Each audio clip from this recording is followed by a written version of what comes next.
नमस्कार दोस्तों, welcome to RV financial consultant. आज हम एक ऐसे कॉन्सेप्ट पे बात करने वाले हैं जो हर एक बिजनेसमैन, सैलरीड पर्सन, एचएनआई और फैमिली पर्सन को समझना बहुत ज़रूरी है, और वो है फाइनेंशियल प्लानिंग पिरामिड।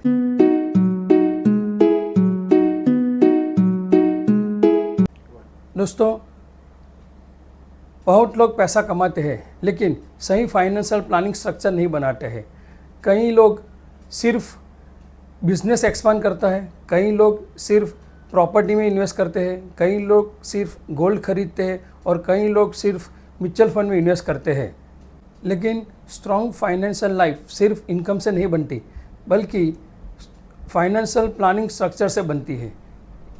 इसलिए आज मैं आपको फाइनेंशियल प्लानिंग पिरामिड कैसे काम करता है वो आपको मैं विस्तार से समझाऊंगा। दोस्तों, हम जानते हैं कि आज कोई भी बिल्डिंग का बेस बहुत स्ट्रॉन्ग होता है, क्योंकि आने वाले कोई भी कुदरती आफत जैसे कि अर्थक्वेक हो, फ्लड हो या कोई भी कुदरती आफत के सामने वो बिल्डिंग स्ट्रॉन्ग रहती है। वैसे ही हमारे फाइनेंशियल प्लानिंग के अंदर हमारा बेस भी स्ट्रॉन्ग होना चाहिए। जैसे कि ये फाइनेंशियल पिरामिड में बेस स्ट्रॉन्ग होता है, जिसमें फर्स्ट लेवल होता है सिक्योरिटी। उसमें पहला आता है इनकम रिप्लेसमेंट।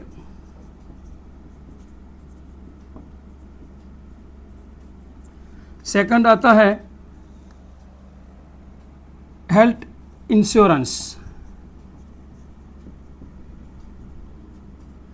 हम सबको पता है कि जब तक हमारी इनकम है तब तक अपना फाइनेंशियल प्लानिंग अच्छी तरह से चलता है, लेकिन कभी अपनी इनकम जैसे कि हमारी सैलरी इनकम या बिजनेस इनकम रुक गई तो अपना फाइनेंशियल प्लानिंग भी रुक सकता है। और वैसे हमारा इनकम रिप्लेसमेंट होना बहुत ज़रूरी है। और दूसरा कि हमारा हेल्थ इंश्योरेंस, का हमको पता है कि कोई भी नानी छोटी बीमारी में भी हमारा पूरा फाइनेंशियल प्लानिंग बिगड़ सकता है, इसीलिए हेल्थ इंश्योरेंस भी होना बहुत ज़रूरी है। इसीलिए इंश्योरेंस का प्रीमियम एक्सपेंस नहीं समझकर प्रोटेक्शन समझना चाहिए। और कई लोग इन्वेस्टमेंट करते हैं लेकिन इंश्योरेंस को इग्नोर करते हैं, इसलिए पहले प्रोटेक्शन फिर इन्वेस्टमेंट। सेकंड लेवल पे आता है प्लानिंग,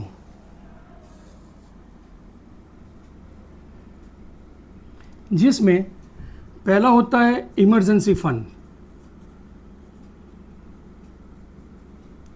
सेकंड होता है our responsibilities child education, third one होता है चाइल्ड मैरिज,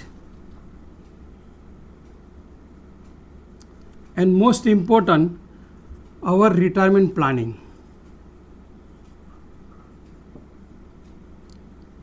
क्योंकि हमको पता है कि कोरोना का टाइम पैसे के लिए हमको बहुत तकलीफ हुई थी, तो कभी भी ऐसी कोई सर्कमस्टेंसेस आ गए कि जिसकी वजह से हमारा जॉब रुक गया या बिजनेस रुक गया, तो हमारे पास मिनिमम 3 महीने से लेकर 6 महीने का इमरजेंसी फंड होना बहुत ज़रूरी है।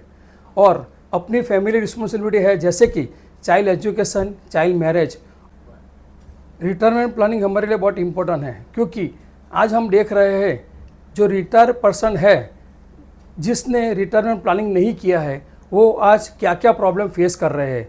इसीलिए मैं चाहता हूँ कि हर एक आदमी का रिटायरमेंट प्लानिंग अच्छी तरह से हो कि उसको भविष्य में कोई भी फाइनेंशियली प्रॉब्लम नहीं आ सके और वो अपनी रिटायरमेंट लाइफ अच्छी तरह से जी सके।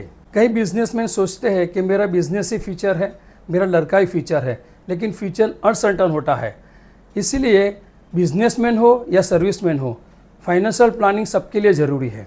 नेक्स्ट थर्ड लेवल आता है एग्रेसिव इन्वेस्टमेंट,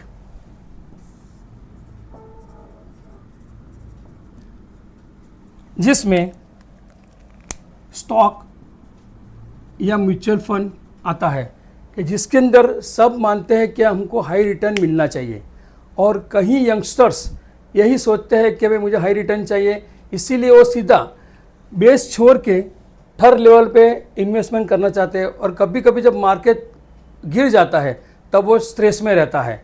इसीलिए प्रॉपर प्लानिंग वही होता है कि स्टेप बाय स्टेप इन्वेस्टमेंट करने से फाइनेंशियली स्ट्रांग रहता है। नेक्स्ट लेवल आता है speculation risk level.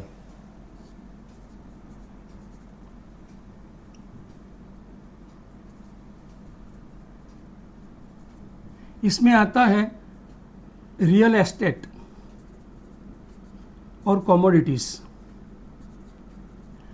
Real estate में हमको पता है कि रिटर्न ज़्यादा मिलता है, लेकिन वो हाई रिस्क भी है, इसीलिए उसमें ऐसे ही पैसा लगाना चाहिए कि जो प्रॉपर प्लानिंग किया हो। कई लोग एस्टेट में रिच है लेकिन लिक्विडिटी पुअर है, प्रॉपर्टी है लेकिन इमरजेंसी कैश नहीं है। ये सिचुएशन कभी कभी डेंजर बन सकती है। Last level is estate planning.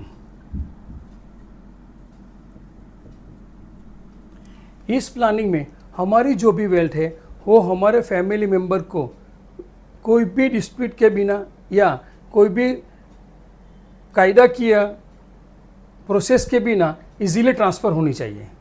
बहुत लोग वेल्थ क्रिएट करते हैं लेकिन एस्टेट प्लानिंग नहीं करते हैं, इसी वजह से कभी कभी फैमिली में डिस्प्यूट शुरू हो जाते हैं। दोस्तों, कुछ कॉमन बिलीफ समझिए। बिजनेस ही रिटायरमेंट नहीं है, प्रॉपर्टी ही सिक्योरिटी नहीं है, और बच्चे हमारे फ्यूचर संभालेंगे वो कोई गारंटी नहीं है, क्योंकि उसी टाइम अपने बच्चों के भी कुछ फैमिली रिस्पॉन्सिबिलिटी होगी। इसीलिए हमें बच्चों पे भी 100% डिपेंड नहीं रहना चाहिए। इसीलिए स्मार्ट लोग क्या करते हैं, 3F फॉलो करते हैं, जैसे कि फैमिली, फाइनेंस एंड फ्यूचर। अपनी रिस्पॉन्सिबिलिटी अपनी फैमिली की है वो फुलफ़िल करते हैं। फाइनेंस के लिए अपनी जॉब या बिजनेस है वो भी अपने जिम्मेदारी निभाते हैं, और साथ में अपने फ्यूचर कि अपने फ्यूचर में आने वाली जो ज़रूरत है वो भी कंप्लीट करते हैं। तो दोस्तों, फाइनेंशियल पिरामिड हमको क्या सिखाता है? पहले प्रोटेक्शन, फिर प्लानिंग, फिर ग्रोथ, फिर वेल्थ डिस्ट्रीब्यूशन। इसीलिए सीधे टॉप पे जाने की कोशिश मत कीजिए। स्ट्रॉन्ग फीचर स्ट्रॉन्ग बेस से बनता है, इसीलिए चाहे बिजनेसमैन हो या सर्विसमैन हो, फाइनेंशियल प्लानिंग सबके लिए ज़रूरी है।